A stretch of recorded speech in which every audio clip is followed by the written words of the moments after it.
Yeah. We're on? Yeah. We're on.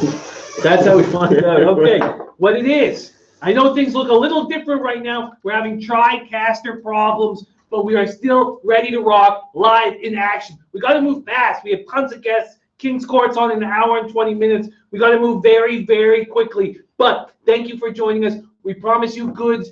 We promise you glory. We promise you winners. And we're ready to get to work. Thank you guys, all you guys, for joining us right now. Usually I have the legend Loshak beside me. He's taking a little break. So instead, we brought in a ringer. We got old Coconut Drew in the house. Old Coconut Drew. How you doing, dude? Cheers, Jimmy. I'm doing well. It's about happy hour and celebrating down here in Costa Rica. So thanks for having me, man. Oh, man, I'm so happy to have you. And America says, hey, Jimmy, sorry, buddy. I'm having trouble joining the hangout. I hope that's fixed. I hope that's fixed as soon as possible, America, because we need you. Parlay Poppy in the house. Capper Investment says they're in a bunker on the moon. Man. Barsaman says, Jimmy, is there fog in the studio? Fuck, man. A little bit. It's a little foggy in here. Good, man. This is not good. We need to know. We need one of you guys to hook up. And America. Also, I need to speak louder, which is not good for the shape that my lungs are in. Okay, first off. Oh, Dan Kelly just tone it down a little bit. You're absolutely right. You're absolutely right, Dan Kelly. Dan Kelly is oh man, I love him very much. Okay, first off, I have huge news. Huge, giant news. I'm taking the show on the road. Next week, I'm here in Costa Rica. But the week after that, LA, baby, LA. And I'm so pumped. Monday's Late Show, live, Santa Anita. Great race place. I will be live. I want all my guys to come join me. Tuesday, Wednesday, Thursday. My man DJ Big Boss got a little spot for us.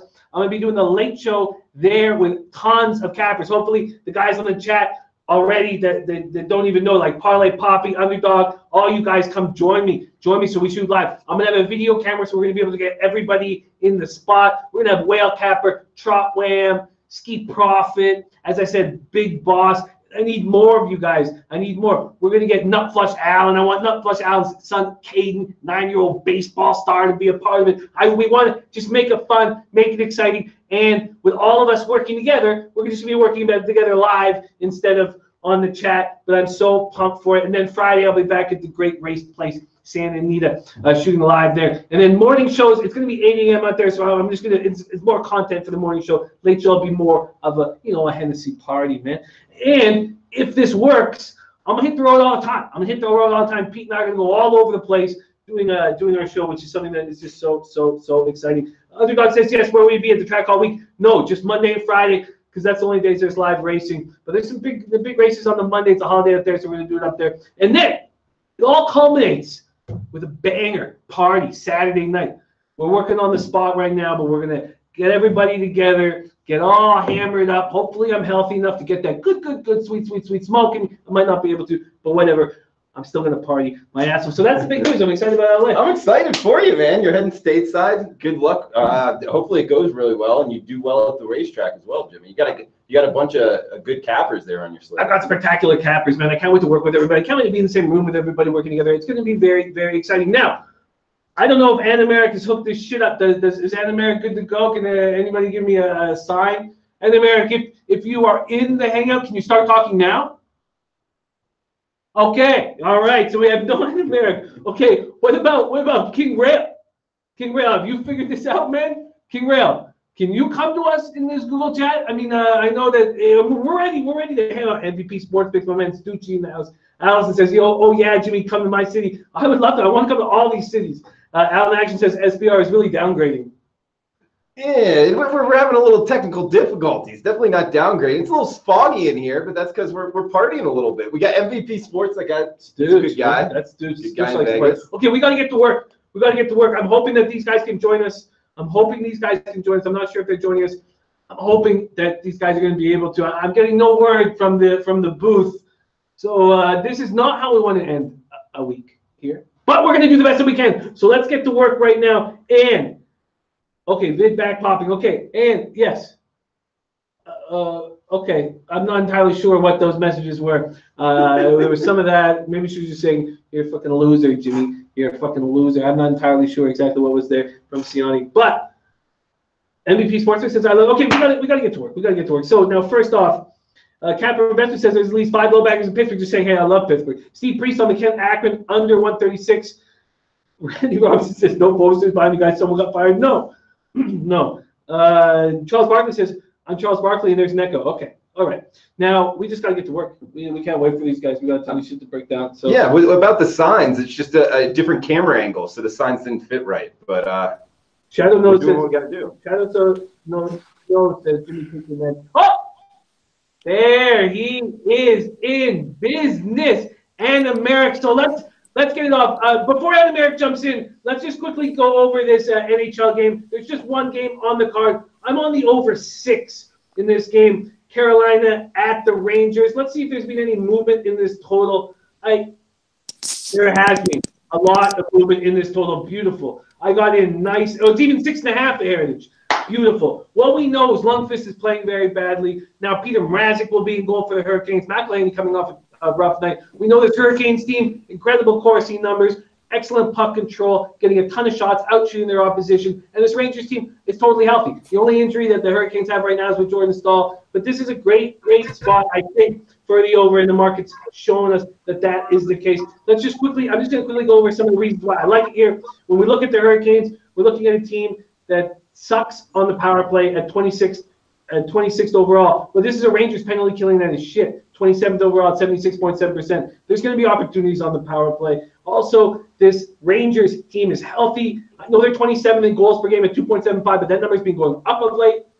The Hurricanes, 16th in goals per game. But if you've been watching them fly around the rink lately, they're scoring. I really like this spot a lot. I'm on the over 6. I got it at minus 106. You definitely can't get that anymore. So that's what I'm on with the Rangers Hurricane spot. Now, we're going to hammer MMA. We're going to get King Rail on. Then we're going to get Maxwell Smart to hammer college basketball. We're going to have to keep a brisk pace. Now, Drew Martin, I've watched a ton of UFC with Drew Martin. He knows what he's talking about. I'm going to let him lead the way in this interview. But first, let me shout out my man, Anna Merrick, who's been killing it. Beloved low bagger. Anna Merrick, how are you, my man? Jimmy, doing good, buddy. I'm glad to be on the show. Thanks for having me. Oh, I love having you. Are we able to pump up Anna Merrick's volume a little bit? Can somebody come in here and help us with that? Because we need to hear what the expert is saying so we can ask him certain questions. We can barely hear him, so why don't we go now? Drew, why don't you open it up for our man Anna Merrick? Ask him something. Let's get rolling. Yeah, Anna Merrick, nice to finally be on the same show as you, man. I respect your work in the UFC. I know you know it a lot better than I do. But we got UFC 234 from Melbourne, Australia, Saturday night, 10 p.m. Eastern time. And I don't want to bury the lead, man. I want to get right into this. We got Robert Whittaker from New Zealand, so he's not too far away here from the site of the fight. Kevin Gastelum, the American. I'll tell you this, Whittaker, the bigger fighter, obviously, you know, a top fighter in the middleweight class. Gastelum, his last fight out, he really impressed me. I lost on this fight. It was the last UFC I was here in Costa Rica. We watched it together, me and Jimmy. He beat Souza. Souza's a hell of a jiu-jitsu guy. I lost on that fight. I was very impressed by him. You know, in this main title, in the title fight here, who are you liking and why? First off, thank you very much, and I'm happy to finally be on a show with you too. You know what? Kelvin is constantly improving. It's crazy. Both him and, both guys in the main event actually came from the weight class below. Both of them came from 170. Whittaker got there sooner, and he's kind of filled out at 185. Kelvin's going to be the smaller, faster fighter, and I think the hand speed is going to make the difference. He's about a plus 200 underdog, and I love him in this matchup. I think he's just going to be quicker, and the amount of damage that Whittaker has taken from those wars with Yoel Romero, I think it's finally going to add up, and Kelvin's going to reap the benefits of that. And what about the travel here? You know, he's having to make the long flight out. Obviously, has done it in preparation. Does that ever worry you fighting on that side of the world for an American? Yeah, it definitely does, but not in this case. He's actually been out there for some time training and acclimating to the different area of the world. If you watch the UFC Embedded show, he's been down there for quite some time. So I'm not really worried about it in this case. Any opinion here on the total? Seeing 4.5, a little juice towards the under. Do you think this goes the full 5 rounds? I would definitely lean under. If you don't want to take a stab on the dog like I am, I would say go under 4.5 because Kelvin's either going to get outclassed because he is the smaller fighter. He's going to take his swing and try and get that knockout victory. And when it doesn't work, he's going to be out of gas and get beat. And I don't see him losing a 5-round decision. I think he'll get put away after he runs out of juice, or he's going to get that knockout in the first round or two. I don't see how this fight goes the distance. So you're going to the motor of the fighters. Do you think that there's a big advantage one way or the other on endurance? Who has the better motor in a 5-round fight? You know what? I think we've seen that Whitaker can go the full 5 rounds no matter what he's dealing with. So if this thing goes to decision, especially with it being in his backyard, he probably wins if it goes to the cards. All right, great stuff, bud. We got Israel Adesanya versus Anderson Silva, plus 470 here for Silva. Might be over the hill a little bit. According to the odds makers, he is. Middleweight bout here. Who do you like in this kind of co-main event? You know, the only way to go for me is Adesanya inside the distance. I mean, the line is way off on Adesanya being that big of a favorite, but I can't bet on Anderson Silva even as that big of an underdog. Adesanya's the future, and I think he's going to outclass everybody on his way to the title. I don't see him getting caught in this fight. Normally, I'd love to take a shot on a big dog like that, especially a legend like Silva. I just don't see it happening. I think Adesanya is going to show him, the new generation of how fighting is done, and gets it done probably in the second round. The number of tickets written here is almost 70% on Silva according to SBR odds. Does that worry you at all as far as the market, at least in number of tickets written on the opposition?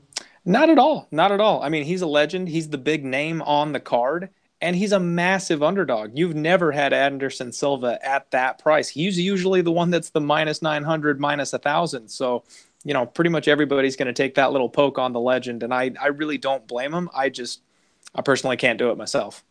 Yeah, I respect that a lot. I like that market move or number of tickets written doesn't affect your opinion at all. We'll move down a little bit. We got the women's flyweight division.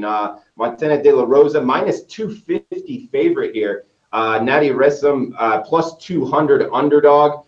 Seeing the favorite, bigger, longer fighter. I believe this is only her 3rd fight in the UFC, 2-0 to this point. Would you look to lay it with the favorite? You know what? This is a clear as a pass as I can ever give you.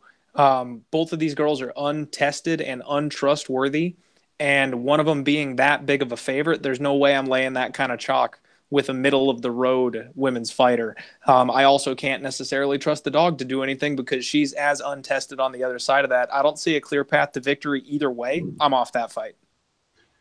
And just as far as betting women's fights overall, obviously a lot more volatile. Do you tend to look towards the underdog or more towards the favorite? Talking kind of from a glimpse view of betting UFC. I like to look for favorites. I like to look for underdogs. I got Roxanne Modafferi when she was like a plus 180 underdog. I had JJ in her most recent fight. She opened up at, I think, plus 190 and got bet all the way down to plus 155. These middle of the road type of women's fighters, there can be a lot of value on the dogs because they all just fight really close. And if it goes to the judges' scorecards and it's a split decision, I'd rather have plus 180 in my pocket. But I don't like what I see in this particular fighter, so I'm just going to stay off it. Okay, and I can see King Rail popping up here to the right, but want to just kind of open it up to the UFC card. I mean, do you have a best bet on the full card as far as even in the prelims or any other fights you want to throw out there to the watchers that you're looking to bet? Yeah, absolutely. I've got 2. So I've got Ronnie Yaya by submission. That fight, in my opinion, is kind of a coin flip. It's going to be super close, and it's either going to go to the scorecards and the other guy wins it because he's a wrestler, or Yaya is going to catch him in a scramble and submit him. I see the submission as Yaya's only path to victory in that fight, and you can get it at like plus 200. So I'm going to take the extra plus money there and hope he pulls off the submission. Like I said, that one's kind of a coin flip, but if you bet it by submission, you're getting that extra value because that's the only way he wins it. My best bet on the entire card, though, is Jim Crute. He's fighting Sam Alvey, and he's basically a bigger, younger, meaner version of Sam Alvey. Sam Alvey is like a slow, plodding fighter. He has KO power and he'll clip people, but you've got to make a mistake and give him that opportunity. I don't see Jim Crute doing that. Crute's got a good ground game, and he's got vicious knockout power. He's going to be the bigger of the two fighters. You can get him at, I think, about minus 130, minus 135, something like that right now. I would play it. I'd play it straight. If you're looking for a bit of a gamble, you can also take him inside the distance at about plus 350. And I think he'll catch Sam Alvey being the bigger, stronger fighter against, the younger fighter too. He's eventually going to clip this guy, and Crute will put Sam Alvey away. Yeah, I'm seeing it minus 140, as high as minus 140, minus 138 at Chris. So that looks to be the prevailing number, minus 135 at 5 dimes as well, like in Jim Crute as your best bet. And great stuff as always, man. Anything in conclusion here? No, that'll be it. Thank you guys very much for having me. Shout out to King Rail and all the other guys you're going to have on the show. I'll tune in on YouTube and be listening to everybody else. Great stuff, man. Good UFC breakdown there, Jimmy. What a guy. What a guy. Absolutely love our man, and America. Oh, damn it. I didn't ask him exactly how to pronounce his name. I'm not sure if we've been screwing it up because I pronounce it differently than Lodels. So I'm not sure. No. Dan wanted to know. There he is. How do we pronounce your name, and America? Have I been fucking it up? You nailed it, man. Ann Americ, that's the way. You can just call me Clint. There we go. There it is. There it is. Okay. All right. Don't die. NBA betting markets here. King, this is my first show with you as well, and happy to be breaking down the NBA betting card with you. Do you got me? Can you hear me, King? I don't think we got the right sound going, at least on our end or his head, and not sure. King, if you can see or wave at some point. Not sure if his video is frozen there, but Jimmy. I'm not sure either, but I'm back in action. A little bit of a Dave Hunt just called the paramedics. Things are not good in here for me right now, but the show must go on, and we must get winners. So let's keep rolling. Right now. We have some issues. Okay, we're gonna call it. We're gonna get King back on the horn. I see Maxwell Smart ready to go, but we want to knock down this NBA card as fast as possible. We're gonna have to go a little bit long. Obviously, we're not gonna touch any of King's Court this time. We're gonna leave early enough for you guys to get the King's Court link. But right now, we're gonna have to do the best with what we can. But if we don't see King Rail pop up in the next couple minutes, we will go straight to Max. Let's go over what's going on in NBA right now, and we don't have the graphics explaining all the new moves that are going on, and the people are going to be in the lineup and out of the lineup, because it looks like a pretty good situation with a lot of the players we were wondering about being in the lineup. And there's King Rail right now. King, my man, can you hear us, and can we hear you? I can hear you. Yeah, we can. All right, there we go. Please lead us to glory. What's up, Jimmy? What's up, Drew, man? I feel like I finally made it now. I'm on here. I'm on the big stage now with Drew up here. No, I appreciate that shout out, King. And I've enjoyed watching your show, and congratulations on all the success, man. So I appreciate that shout out. Thank you. So whatever question y'all, whatever game you want to jump into, let me know. We could dive right into it. Okay, well let's start with let's just start going through the order. Knicks Pistons. Man, I mean, I've heard a lot of people liking the Pistons here. Why don't we take a quick look at Drew taking a look at the line movement here? But man, I mean, I don't trust either of these teams. I mean, how bad are the Pistons if they need Wayne Ellington to get some outside shooting? We know that Ish Smith is hurt. They don't get distribution. I've been waiting my whole entire life to see Jackson step up, and he just never will. What do we do with this Knicks Pistons spot second half of home and home? I say we leave this game alone. I mean, that's just how I couldn't really find an angle on whatsoever. So I started looking towards when it came to the total in this game at 206. The last couple of games between these teams, with the last 5 or 7 games in Detroit between these two ball clubs, have went over. But then before I jumped on the over, I had to look at it a lot closer.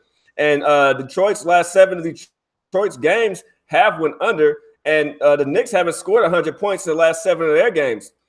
And 9 of the last 10 of the Knicks games went under. So I had to jump on the under in the spot at 206. That was the only way I could read it. I can't trust a Detroit team who's had problems on the offensive end. And I definitely can't trust a Knicks team that they can lose or win. It's still not going to affect them whatsoever because they're still tanking. So a win to them wouldn't affect them any more than a loss would for this Knicks team. So it's hard to back the Knicks with any points here. And it's definitely hard to back a Detroit team who struggles to put up baskets.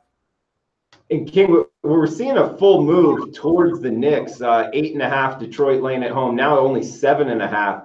Did you see any reason why? I guess the earlier money would be on the Knicks.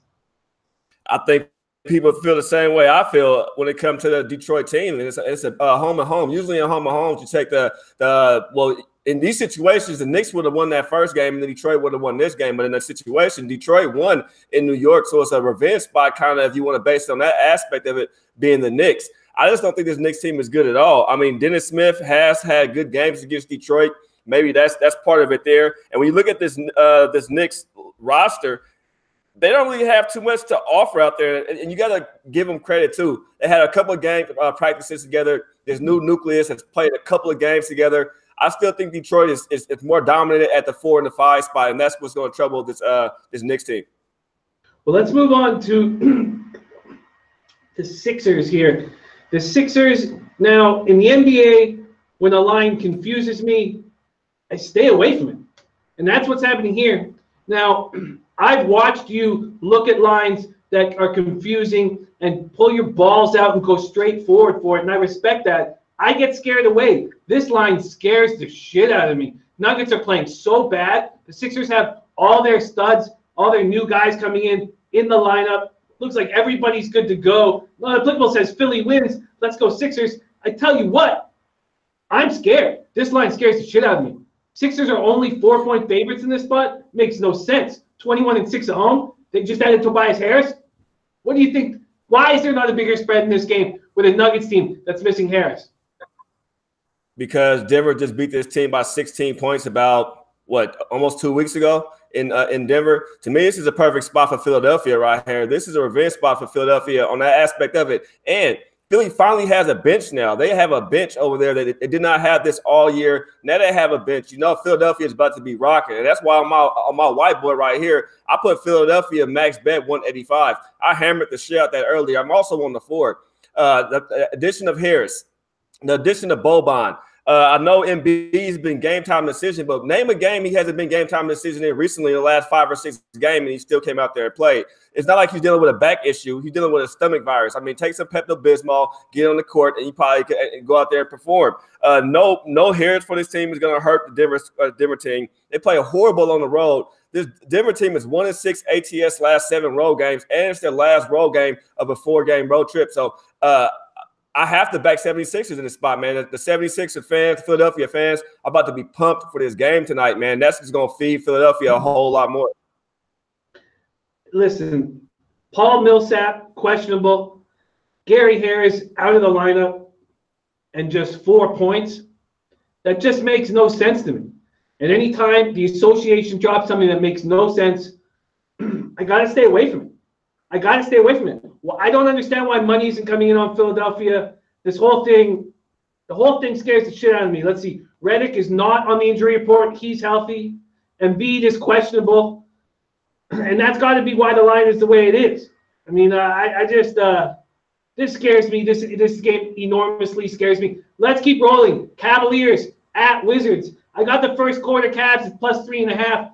Can't get that anymore. I was surprised that the spread was so big, but I am a little concerned that the Wizards will actually be trying in this game after losing to the Cavaliers last week. What are you thinking here, Cavaliers at Wizards?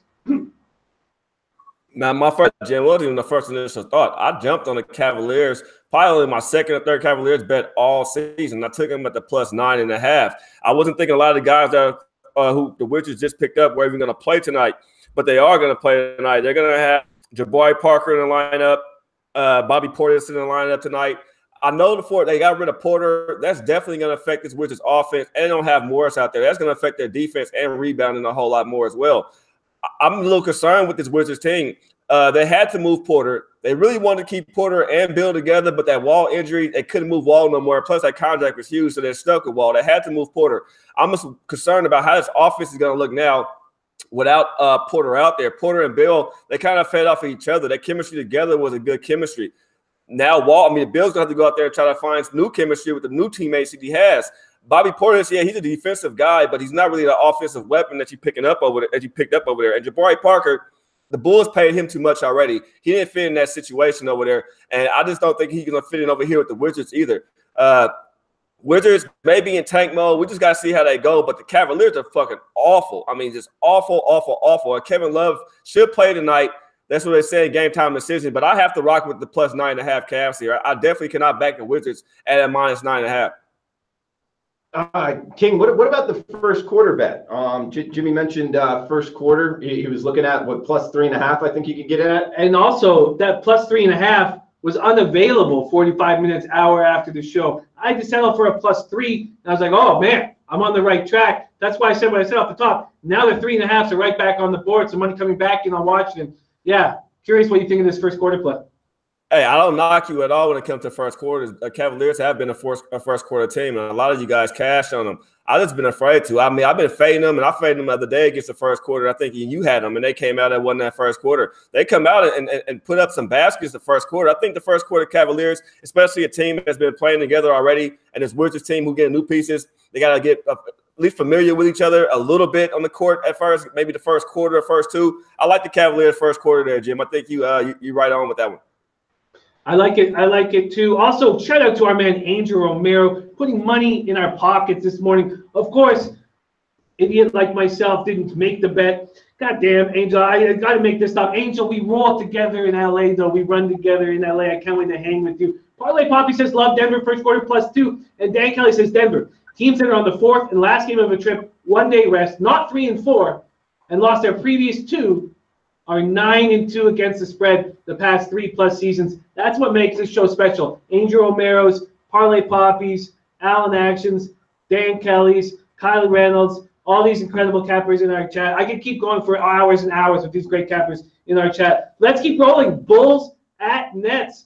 You know, I was studying this game. I was like, man, Bulls been keeping it close. Keeping it close a lot of games in a row, keeping it close. But when they lose to the Pelicans, who've got, you know, most of their important players out of the lineup, how can I back them here? And funny enough, we talked in the show about how Brooklyn could smash. Money's come in on the Bulls since then. Now 8s mostly across the board. What do you think in Bulls at Nets?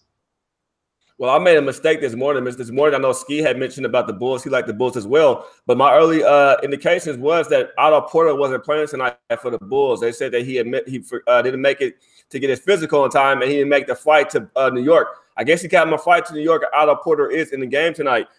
Zach LaVine is still questionable, though. He's still game time decision. I mean, it points to him playing. But this Nets team right here, man, this Nets team has been rolling. They beat the Bulls already 3 times this year, if I'm correct, by average about 5 points. The Nets are 14-1 as a favorite, 10-1 straight up last 11 home games, and they're just murdering the ATS recently at home. There's another team out there like the Nets right now. I definitely cannot back the Chicago Bulls in this spot any kind of way, Jim. I like them, the Nets first half and full game here. The 8.5 scares me a little bit, so I bought down to the 8 just to be on the safe side. I don't want to get stuck by a hook, but I think the Nets come out and get it done. I also was leaning towards the under in this spot, didn't pull the trigger with the under. I know LeVert's coming in off the bench, but I have to see what we see from him. But I like Brooklyn in this spot. I don't see the Chicago Bulls walking away with a victory. They just can't walk away with a victory. Not here tonight. I feel you, and I totally feel you with the under. The under was a play I was going to make. I saw the market moving against me, but it wasn't even the market. It was all the low baggers in the chat taking the over. That over has continued to climb. It's 1.5 points higher than it was this morning. Kylie Reynolds liking the Bulls plus points. Dave LA liking the Bulls plus points. Dan Kelly taking Denver money line. God damn.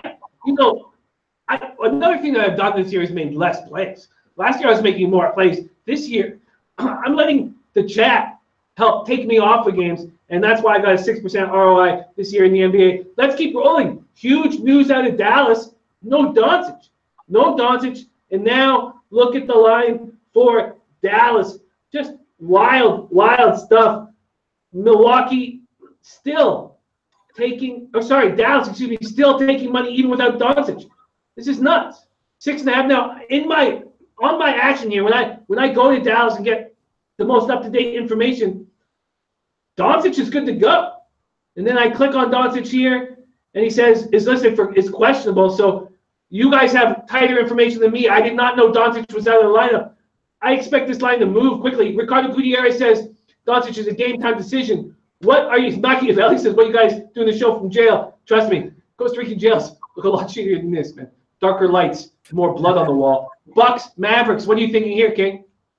Hey, Bucks 7-1 last 8 games on the road. This is a road team for you. Except for when they play Dallas, they 0-5 on the road to Dallas. I've been watching this line, Jimmy, go up and down from 6.5 to 7.5 all day long on my William Hill account. The Luka injury being out, and the line still dropped a whole lot more. I doubt he plays tonight. That's what I'm seeing. He's a leg contusion, so I'm doubting he plays. I hate the fact they waited to the very last minute because my thoughts were to take Dallas tonight, even with Giannis being ruled in the game. But with no Luka tonight, man, everything points to the Bucks in this spot, Jim. Bucks are nothing in this spot. It has to be the Bucks. Without Luka for the Dallas Mavericks, I don't know how they get it done tonight, man. And they traded Harrison Barnes away. He was a valuable piece to their offense and their defense. They no longer have him. How are they going to look without Barnes out there for him tonight, too? So I have to rock with the Bucks in this spot. It's a 2-point move, too, on SBR odds right now, 8.5 down to 6.5. And there might be no Doncic. I mean, this is crazy to me. These lines are confusing me so much. And that's why I'm just staying off. My man Long Balls Larry, no Luka, no bueno. I hear that. You know, I'm so good at saying certain lines in Spanish that people think I can speak Spanish. And it's just a couple lines, but lo siento, mi español no bueno, and everyone starts talking to me. But no, tu español es muy bueno. You're a kind man. Warriors at Suns. Money keeps coming in on the Warriors. Makes sense to me. Are you on it as well, King? Man, I don't even cap Warrior games no more, Jimmy. I just bet them, bro. That's the type of team the Warriors are, especially right now with Cousins coming in. Man, Cousins is getting more comfortable in the offense right now. He's starting to get his conditioning back. He's starting to limit the foul trouble that he was getting to when he first came back out there. Man, the Suns are in trouble tonight, man. They're in trouble every night, but they're going to be in trouble tonight. We might see another 30-point win from the Golden State Warriors over here. So I took it easy. I just played the first half minus 8.5 over here when it comes to this Golden State Warriors game. And plus, we still know Devin Booker is playing. We know TJ Warren is out. And if Booker plays or doesn't play, it's only going to help the Warriors cost a whole lot more. I think Warriors get it going and keep it going the whole time through. Yeah, I'm expecting there to be no Booker. God, this is a funny time of year where we have to take guesses whether a player will be in the lineup as a game time decision. And this is also questionable. You know, we'd love to go toe-to-toe with these guys and take shots, but is he capable? Parlay Poppy on the Suns under 108. And now we have a play that I'm on, thankfully, finally. Timberwolves at Pelicans. Timberwolves at Pelicans. I'm on the under in this spot, and it's gone down a little bit. There's now 231s. I got it at 231.5. So I beat it by a line move by a little bit. Dave Ellis says money's coming in on Warriors because KD's upset with the media and will play angry. You know, I don't know. I'm starting to question whether KD plays angry anymore. I'm starting to sort of question his character a little bit. I've always been a fan of his, but I hear what you're saying, Dave LA. What are you thinking, Timberwolves and Pelicans here? Sorry, KD always, Jim, you just don't see it. He always plays with a chip on his shoulder, man. KD is an asshole, a full-fledged asshole, and he plays like one every single time he steps on the court. So I love KD's attitude. KD, to me, is the best player in the NBA, hands down. LeBron is second. KD is number one. I don't care what anybody says. KD plays with a chip on his shoulder every damn night. But onto this game, Jim, I am with you here, brother. I'm on the under 231 with you in this game. Minnesota, bro, they don't have any guards, and this is a guard league. T, game time decision. Bayless, game time decision. And we know they don't have roles. What is Cannon going to do? The dude, Josh, is really is not a baller. He wouldn't be starting right now if it wasn't for the injuries. Both of these teams are top heavy right now. They have injuries as well for the Pelicans. No Payton. I know Anthony Davis is in the lineup tonight. Moore is game time decision. Okafor is game time decision. Going to be bigs on bigs if you ask me over here, Jim. So it has to be an under trend for me. And it has to be Pelicans first half -3. That's the only way I'm going to play it. I like that breakdown. One of our homies, Dave LA, been cashing, fading the Pelicans in the first quarter. We know the Timberwolves have no guards, and now they're hoping that Bayless can get over the corns on his toes to take care of business. When you're hoping that Jared Bayless is going to be healthy enough to distribute the ball, you're in enormous trouble. I like the under here. I like hearing that Kings on it. Now, Heat at Kings. I was leaning towards the Kings this morning. Let's see what the movement has been here. Almost none. This is another spot that confuses me. I know the Heat are good on the road, but I would have put the Kings as 4.5-point favorites. At 3.5, 3, It makes me scared, man. Makes me scared. And I know scared money don't make money, all that shit. But listen, when I get scared, I stay off games. I make less bets. I've got a 6% ROI because I'm listening to you guys, and I'm allowing myself to be scared and stay away from games. That's why I haven't made a move on the Kings. I'm confused. What are you thinking here? Heat at Kings. Man, I was waiting until Kings Court to talk to my guys about this too, man. My man Sacktown King over here. I know he's a Sacramento Kings fan, but this line hasn't moved all day, and I've seen plenty of money coming in on Sacramento when I just went down to the casino to make some bets, and the line is still there. Sacramento is 12-1 as a favorite, and at 19-8 ATS at home. They've been rolling at home, except for that loss they just took. They have a 36-point loss to the Houston Rockets. Miami's off a big win in Portland over Portland. But this pickup from Harrison Barnes adds more defense to a Sacramento team that they're lacking before with Shepard, even though he's a good defender. And it adds him a guy who could get them an easy 15 to 20 points a night. Sacramento has to be the play here, Jim. I'm just a little concerned, too. My reads with the Miami Heat have not been the best. I did call them the other day against Portland, but I had lost about 4 Miami Heat games before that trying to read this team. If I have to make a play on it, right now it would have to be Sacramento, but it would have to be Sacramento on the money line because this line has not moved all day, and this is a one game to me that confuses me a little bit as well. And King, does anything to do with that have to do with the East Coast team being out west with Miami traveling to Sacramento? It is, yeah. It has to do with that and the fact that the Miami Heat been off a couple of days already up there after they played Portland, so they have some rest. Actually, I don't have the numbers in front of me, but I think Miami Heat recently on the road have been covering on the road. It's been at home they've been having troubles with. So they're a hot team on the road right now, the Miami Heat. And that's exactly what it is. It's the East Coast, West Coast thing as well, Drew. So you hit a perfect point right there as well. King, you said you traveled to the casino to make some bets. Which casino do you go to? And do you use the app as well? I use my William Hill app. I got some station apps. I live right down the street. I live in Spanish Trails. So I'm right down the street from the Orleans. So I go to Orleans quite a lot, always at Hooters as well. I mean, I'm a little bit everywhere, but I usually hit the Orleans, make my actual ticket bets, use my app, and play for the rest of the night and just make some bets on there. But I love the app, man. I love the Orleans. One of my favorite places to hang out at. You know, we love having you on this show. It is a huge asset having you a part of the Lobag fam. But you are also part of King's Court and the Royal family. That show is going to be going off in 43 minutes. And you're going to see Jay Money is Money, who also joined our chat. Thank you so much for joining us, King. Good luck on your show tonight. Enjoy the weekend, my man. And I'll be in touch, homie. Thank you so much for joining us. No problem. Thank you, Jim. Thank you, Drew. And before I get up out of here, Jim, real quick question. If you go to LA, man, you know I'm not that far away. We could always do a live King's Court down there with you, man, have you on the show for the first time. I don't mind taking a trip to LA to come hang out with you and drink some Jameson and talk some B-ball, bro. So let me know. Oh, fuck. I'll let you know right now. Lock that shit in. Lock that shit in. Come to LA. I would love to do a live show. We got Big Boss getting a spot for us. Man, we'll just stick around there for late hours, man. We lock that in. I love the sounds of that. You come to LA, man. We do it up right. West. No doubt. Take it easy, Drew. Take it easy, Jim. All right, King. Thanks, man. Have a good one. All right, beautiful. So I'm telling you what, I'm scared. I'm scared about a lot of things on this card, but one thing does make sense to me. One thing does make sense to me. Yes, I think there's going to be energy in Sacramento. Yes, I think that Harrison Barnes is a nice acquisition. The Heat confuse me.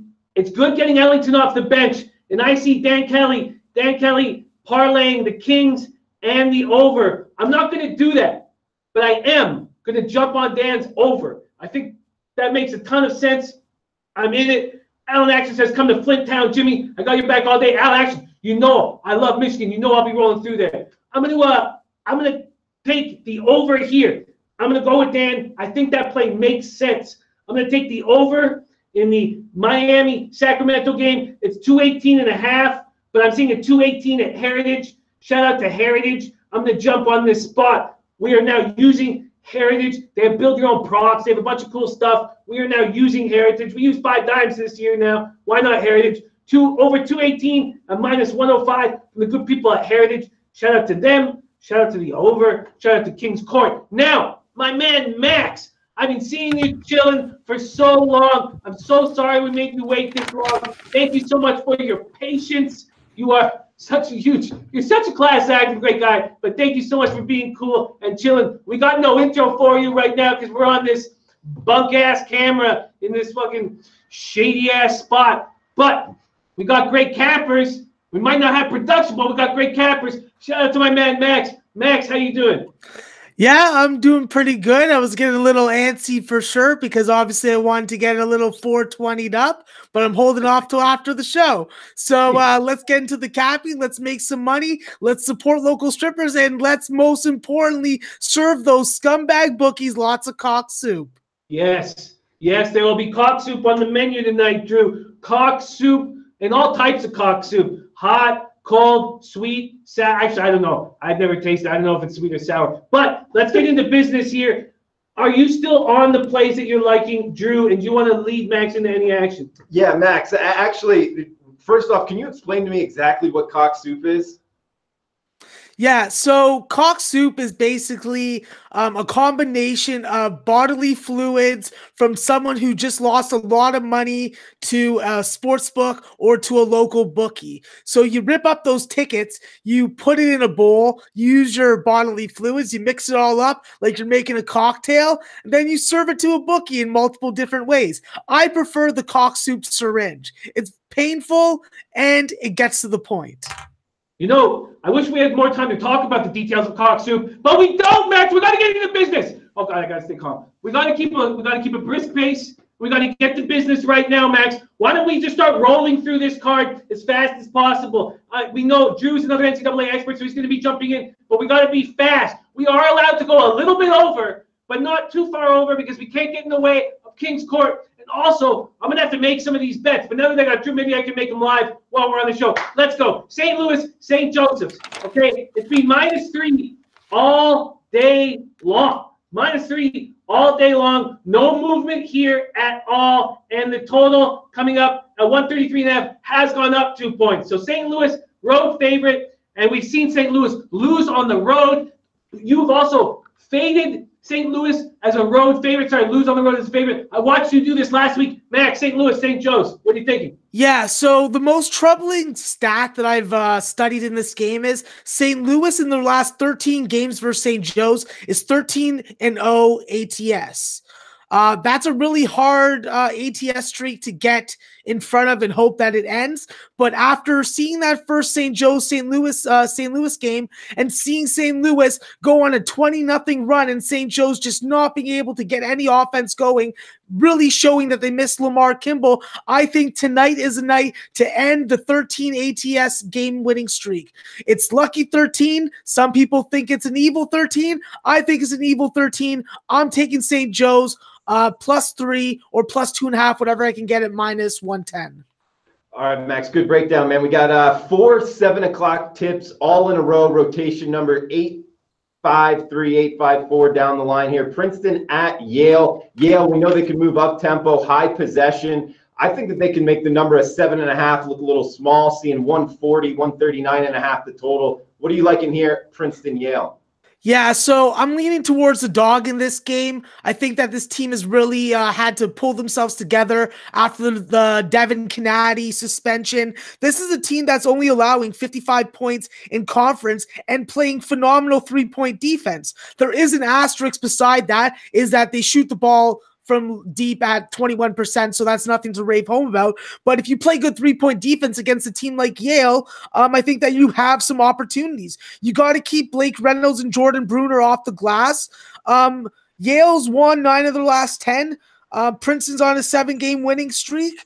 I think that Princeton tonight, given this many points, is definitely worth a look. I think Yale's going to win this game outright, but when you're giving me two teams that are contrasting styles, I got to go with the dog here and the defensive team.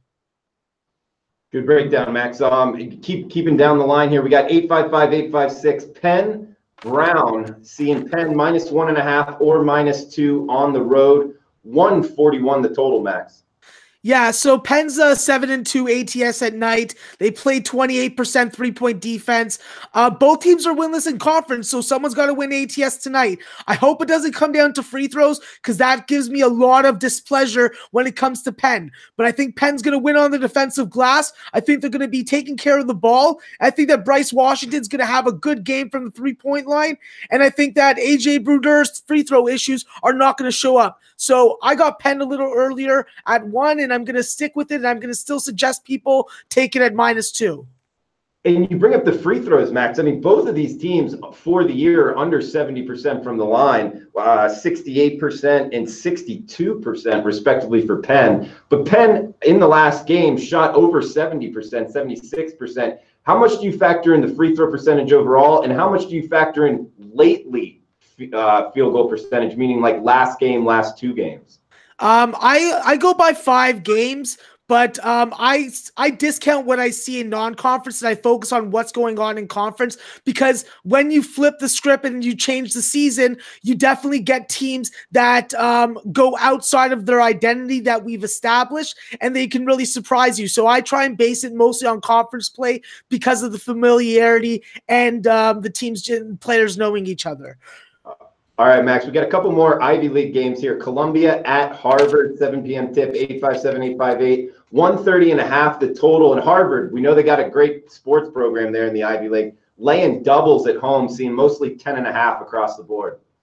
Yeah, there's a key score for Columbia that went down about 5 or 6 games ago. I can't remember his name off the top of my head, but I got to go with Harvard even as a double-digit favorite in this spot. I know that there's a lot of good cappers that are on Columbia tonight, but I just love the Canadian contingency of Harvard. They got Delano Jurkic, they got Corey Johnson and Noah Kirkwood. Kirkwood and Jurkic bring good size at 6'7" and 6'8". They both can hit the three. And then you got Bryce Aiken that's returned, and I think that he's only going to get better as Ivy League goes on. I wish that they had Towns back, Seth Towns. He's still out with a knee injury, but I think that Harvard is going to play good enough defense, and I think that they'll score enough points to keep Columbia off balance and cover this spread tonight. Maxie, my man, I am jumping in the fray. I'm on Penn, Pennsylvania, -1.5 and -110 at Bookmaker. Max, you're not only doing an excellent job, but you are keeping a brisk pace, which Peter Loshak would be very proud of. Let's get to Dartmouth. Dartmouth was a play that I know my man Drew wanted to take. I knew Drew was talking about it on the early show. There's really been no line movement. This total stayed at 140 as well. Cornell at Dartmouth. I know we touched on this early in the early show, so we don't need to spend too much time. What move are you making here?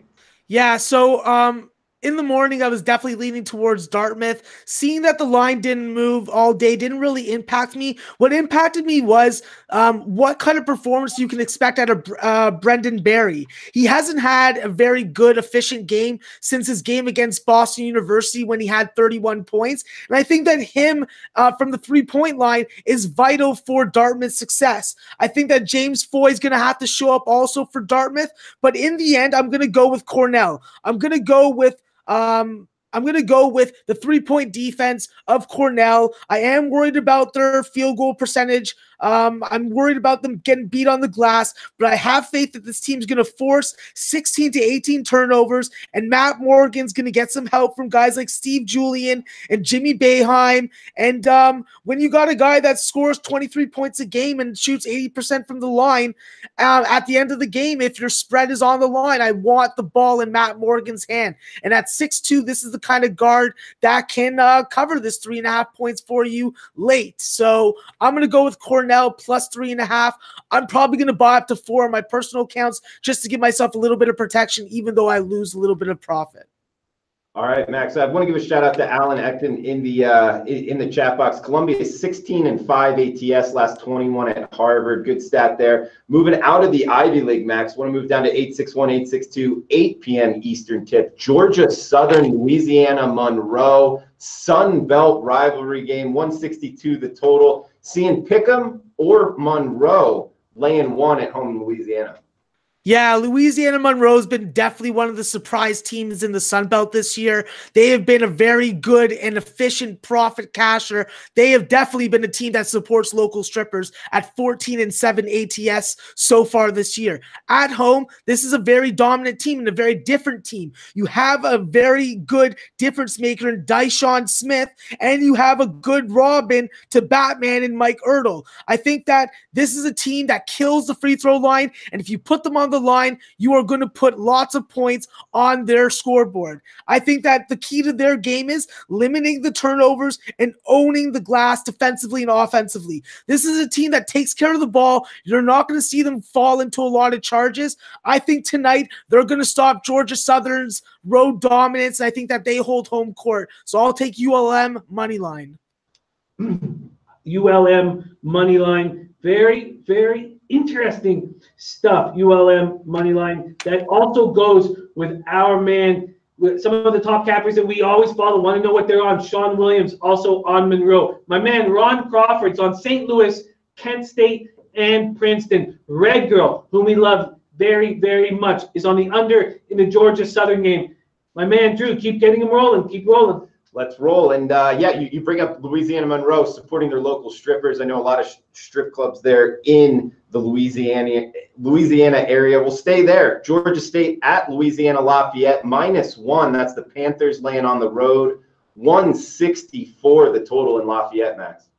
Yeah, ULL definitely has not met the expectations of bettors and prognosticators this year. They do have a great leading scorer in the conference in Jakeenan Gant and a very efficient point guard in Marcus Stroman, not to be confused with the Blue Jay pitcher. I think that in the first time that they played Georgia State, the three-point shot let them down, but they destroyed the offensive glass 16-8. So I think that they got to get hot from the freaking three-point line, and I think that they got to focus on holding Georgia State under 50% from the field. If they can limit the fouling or maybe foul the right guys in the late game situation, because Georgia State does have issues from the free throw line, I think that DeMarcus Simon's 20 points a game is not going to be that big of a deal. ULL has constantly been disappointing me this year when I've been backing them. I'm going to back them again at home tonight, and if not, I'm done with them for the rest of the year because I am done slurping cock soup from these sons of bitches. Yeah, please don't slurp it. That's might be what happened to my lungs.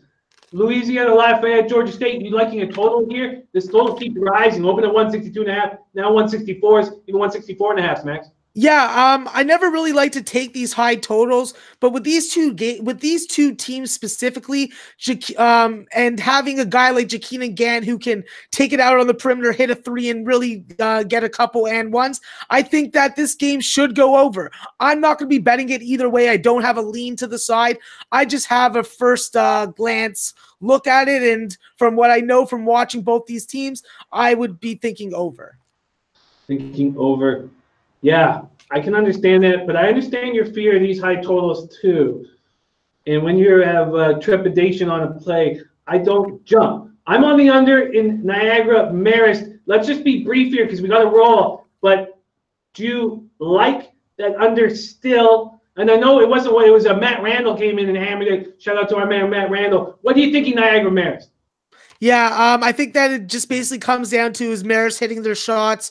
Can they avoid the free throw line? Because aside from a couple guys, they're pretty abysmal there. I think that they're going to play good three-point defense. I think they're going to keep it a slow pace. I think guys like Josic and David Knudsen really need to help contribute. And I think if they do, I think that they're going to win this game against Niagara. I don't trust Niagara anyways. I don't trust them ever. You just got to make sure that you're stopping Marvin Prokit from walking into three-point shots, because if you let him do that, he will hit 5 to 7 of them, and that could risk your bet and wager tonight. Max, good stuff as always. 8-6-7 on the card. Siena, Manhattan, two of the slower paced teams in all the country. I believe that Siena is 353 out of 353 in terms of offensive pace in the country. They're laying -2 on the road. We've seen this total go from 114 down to 111, now buyback up to 113.5. What are you thinking of this total move and your overall thoughts on Siena Manhattan? Yeah, it was the first game that I researched after I got off with you guys in the morning, and I'm taking the over in this game. I jumped on it at 111. Both these teams are shooting over 40% in conference from the field, over 30% from the line. I am worried about them making free throws at the end of the game, but I think that when you have a dynamic point guard on Siena like Jalen Pickett, all he has to do is avoid turnovers. He does everything else right. You got a guy like Manny Camper, you know he's going to go for loose balls. He's going to freaking play with his heart, and he's going to defend like a freaking pit bull. I think that Manhattan's going to win this game. I'm going with Samir Stewart and Tyler Reynolds. It's not a very confident spot, but I just got to go with Manhattan. They've been winning. They've been covering at home. They've been winning as dogs. I think they've improved enough. I'm just going to plug my nose, take Manhattan, and take the over. You've had such a great read on Manhattan. I understand why you would go back to it. We had a great discussion about Canisius Ryder on the early show. I loved your breakdown that Canisius could be better without their star guard. And also, we knew that more money would come on Ryder when they see the information that he's out. More money has done that. Pinnacle leading the way. Ryder's now a 10-point favorite. Are you still on Canisius? Has any of your thoughts changed on this game? No, because as a good college basketball capper, I watch a lot of film. I watched the last game against Marist, even though they lost. Malik Johnson is flirting with triple doubles every time he gets on the floor without Isaiah Reese taking his shot attempts in his minutes. I think that him and Takai Molson are good enough to cover this 10 points. I will keep on going back to this. Ryder is 1-12 ATS at night, 2-8 in conference. The only thing that they have that they do well is playing three-point defense and forcing turnovers. I think that Canisius can hang within this number. I think that the safer play is to take them first half. But I will be on them first half in full game. I love it, Max. I mean, the market moving against you, you're sticking to your guns. You've watched this team, you're sticking with it. I love it, man. I'm gonna bet on it right now. You got it at +10. He's talking first half, though. He was saying that first half is what he's liking the best right now. Why are you breaking it down to first half then? Well, because Ryder's just shown from, aside from the Manhattan game, that they do not get up for first halves. I've seen them come back in multiple games by 10 to 15 points because they get down early. I'm not going to think that Ryder's going to have an easy time against Canisius. I think that Canisius really needs to get out to a lead against a team like Ryder, because if they start hitting shots from the field, you got to be worried. I'm just going to go with what I've seen from Ryder. Ryder's not a team I can trust in the first half. They're not a team I can trust ATS at night. And they're definitely not a team I trust as a double-digit home favorite. All right, good stuff, Max. We got to move down the card. Before we do, What do you think about Max's thought on Ryder unable to win at night? It just seems, I don't know. It just feels like it's a stretch. Now, he used it last time fading Ryder and cashed off of it. What do you think about it? Not winning at night? 1-12 against the spread at night? That's a tough one, man. I would use it more towards the day, not so much at night. You might be onto something. I've just never had that thought process of using night. I don't know. Have you? It's very, very interesting, and I'm just trying to listen as much as possible and break things down while I do. And Ryan Svegney says Ryder is, and we just have to imagine what the end of that sentence is, Quinnipiac, Iona. Quinnipiac, Iona opens -3 for Iona. Money coming in on them. Floors have hit the board. The total opened at 157.5. It's gone down slightly at some books. Quinnipiac at Iona. Max, what are you thinking? Yeah, both these teams share the ball really well. They limit their turnovers, but they got to be more aggressive on ball handlers and on screens. I think that Quinnipiac, the way that they're shooting the three-point ball, it's really hard to go against them. Cam Young can go off for 30 in this game. I think that the defense is going to be relaxed. I think that Quinnipiac's worth a shot on the money line and on the spread here. Just the only asterisk beside it is, can you count on Rich Kelly to show up? Because if Rich Kelly doesn't show up and he doesn't contribute either defensively or offensively, I think that this team lacks that second consistent complementary scorer to Cam Young. I think that Iona, they do have some good scoring. They do have 4 double-digit scores. They get on the glass, but they got to limit their turnovers. And I just think that the three-point shooting, the three-point defense is going to be the difference in this game. And I think that Quinnipiac is a live dog tonight. Live dog from Quinnipiac. Let's keep rolling. All right, we got one more here, Max. 8-7-3-8-7-4 late night action. Kent State, Akron in the MAC. 135 the total. Seeing Akron now laying 4. I know you were talking about Kent State. It was kind of a live on the Zips in the chat box earlier. How would you look to bet Kent State Akron? Yeah, this is probably one of the toughest games for me to actually lay some money on my own personal accounts, just because I watched Kent State ATS on the road as a dog, even though they're about 500, have been quite profitable unit-wise, excuse me. And it's hard for me not to go against them, but I think that Akron coming off that Toledo game, I think that they're going to be just wipe the sweat from their brow, knowing that they get to go up against this Kent State team. And if you shut down Jalen Walker, I think that you really have a very good shot to rout this Kent State team.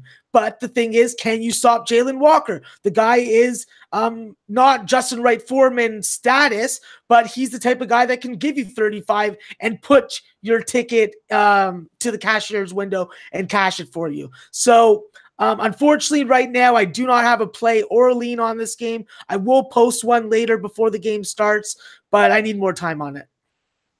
Wow, what a spectacular breakdown. You know, I guess, you know, obviously you guys all saw me just get absolutely destroyed by Major League Baseball. Right now, you know, I'm double-digit units up in NHL, NBA, NCAA basketball. The trifecta. Yeah, and I was, you know, if you include the parlay show, I was up double digits in NFL. I was just below it, just below it. And what that's done is it's just making me more cautious. And when I look at the amount of bets I made in last year's NBA season and this year, I'm way down. And when I look at the amount of bets I make in NCAA since I've been climbing out of the gutter that I was in before I just started letting the experts be the experts and stop trying to stretch myself thin, you know, I'm just making less and less bets, and I'm just going to let it happen. So one thing I did today was on my roll in NCAA, just listening to Max, listening to Matt Randall, listening to Noli Knows, listening to Drew Martin,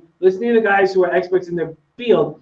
I'm going up to $150. I'm going up to 3/4 units with my action. I'm only adding Penn minus 1.5 available at Bookmaker. Now, I could easily add the big dog in Canisius, but I'm not going to. For some reason, I just feel like that 1-12 at night is like an NHL trend that I don't believe in. What I do believe in is everything everything that Max said about how the injury will actually help this team. But when I've been successful, it's been combining Max's knowledge with market moves. And I'm just not going to stray from it because I'm now up 35 units since I started doing it. And, you know, it makes my life so much better, helps me wake up in the morning. So the only play I'm going to add is Pennsylvania minus 1.5, Pennsylvania minus 1.5, minus 110 at Bookmaker. And please, Drew, can you let us know what exactly you're on tonight? Yeah, Jimmy, and I just want to touch on one thing. So you're letting the market movement. So, you know, Canisius, it was 8, now it's 10. So if it was 8 and then 6, you would have jumped on them? Yes, I would have. If it was anything between a half point, and that's changed. It used to be a full point. If it's anything between half point and 3.5 points, I would jump on it. If it's 4 points, I feel like I'm on the ass end of it. And, you know, with Noli Knows, who I think is spectacular with his making unders great again, I've done the same thing, and it's been hugely successful with Noli Knows. And I looked at Noli Knows' unders. So let's go over them right now. St. Louis, St. Joe's, under 132. What is it at right now from the opener? St. Joe's, St. Louis. 135.5. So I'm not going to take it. Siena, Manhattan, under 111.5. We already know that that's gone up. I'm not going to take it. Columbia, Harvard, under 131. What was the opener and what's that now? Open 133. Now it's at 130, 131. Really? I'm happy we've had this conversation. Kent State, Akron, under 135.5. What was the opener? Where is that? 134, seeing 135.5 at most books. Max, I'm thinking of jumping on Noli Knows' Columbia Harvard under. What do you think about that play? Yeah, statistically it makes sense, and it also makes sense because it's Noli knows, and they don't call me Maxwell Smart because I make dumb decisions. I know who to tail, and Noli knows that's a guy who tail. So I'm simply gonna go with Noli knows on this because Noli knows cashes. He supports local strippers. He serves cock soup to the bookies. So I suggest that you tail Noli knows also, Jimmy.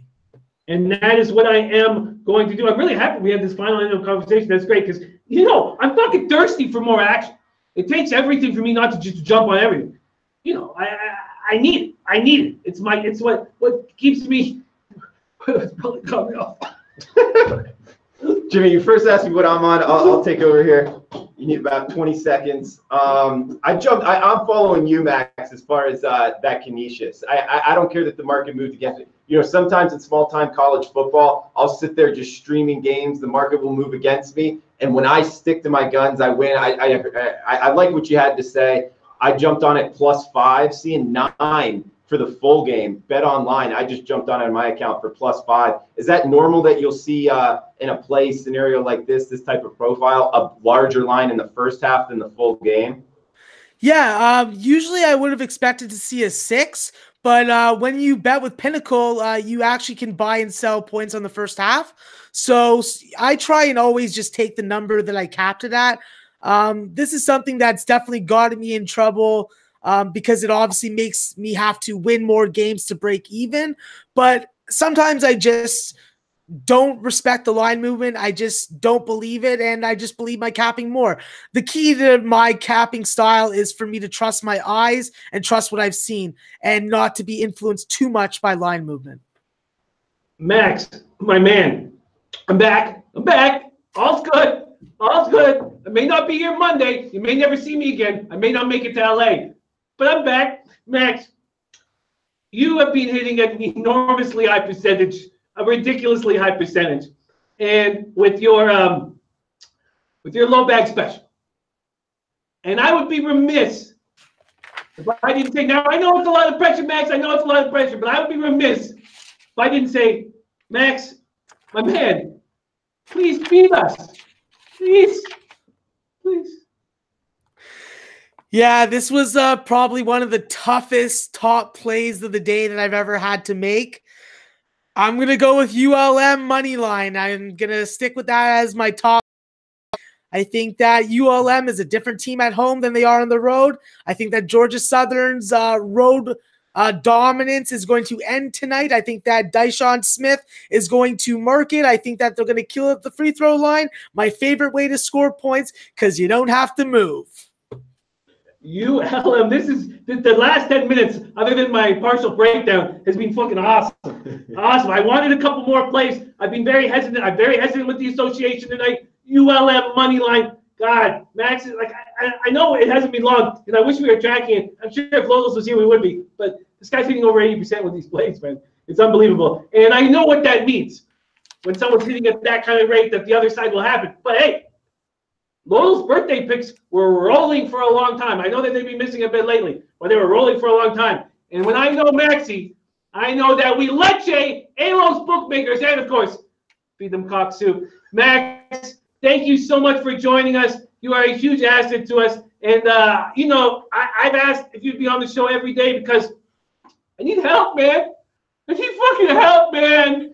And you're helping me with morning and late shows, and it means the fucking world to me, Max. So I got Max on this show Monday to Friday, putting money in all of our wallets. Shout out to you, Max. Where can we find you on Twitter? And what are you up to next? You got anything else going on? Yeah, you guys can always find me at MaxwellSmart420 on Twitter. I'm all about messaging, talking about games, breaking shit down, talking about the degenerate lifestyle I live. I will not be on the air Saturday or Sunday. I got a softball tournament that I got to kick some ass in and serve some cock soup to those sons of bitches from the Boons. And yeah, I'll be back Monday morning, refreshed. Fluids emptied, strippers have been supported, chicken tenders have been eaten and bought in, and I'll be ready to get back on it Monday morning with you and hopefully Drew, because Drew, it's been a pleasure having you hosting. It's just great to see Jimmy having another partner in crime. It's been great, Max. I've enjoyed working with you. Put the bat on the ball in the softball. Go Warhawks. And Canisius first half, man. I like both of them. Yeah, I love it. What a great guy. What a great guy Max is. What a great guy King Rail is. What a great guy Ann America is. Thank you all for joining us. Also, the chat's what makes this show special. In 11 minutes, King's Court will be on. Talk about serving cock soup. We maybe say cock soup too much these days, but who cares? Because we're winning. Except for me last night in NHL when I sadly was doing the slurping. And I don't even like saying slurping either. You guys, thank you so much. But also, Drew, I need help so bad. I'm really struggling. And you came in and you were incredible. I absolutely love working with you. Thank you so much for joining Low Shack in the Bag. It means the world to me. It means the world to all our guys. Frank Vegas says Embiid will play. God, that's wild stuff. Embiid will play. Thank you for letting us know, Frank.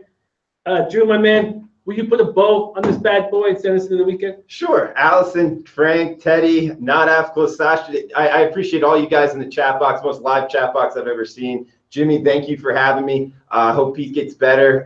Max, always a pleasure, man. Hope to work with you more in the future. King Rail, in America, all great guys. Guys in the chat box, really to you guys, thank you. Best of luck with your bets. Warhawks, I like that one. I like Canisius first half. So best of luck to everyone out there. Thanks for watching, guys. Peace.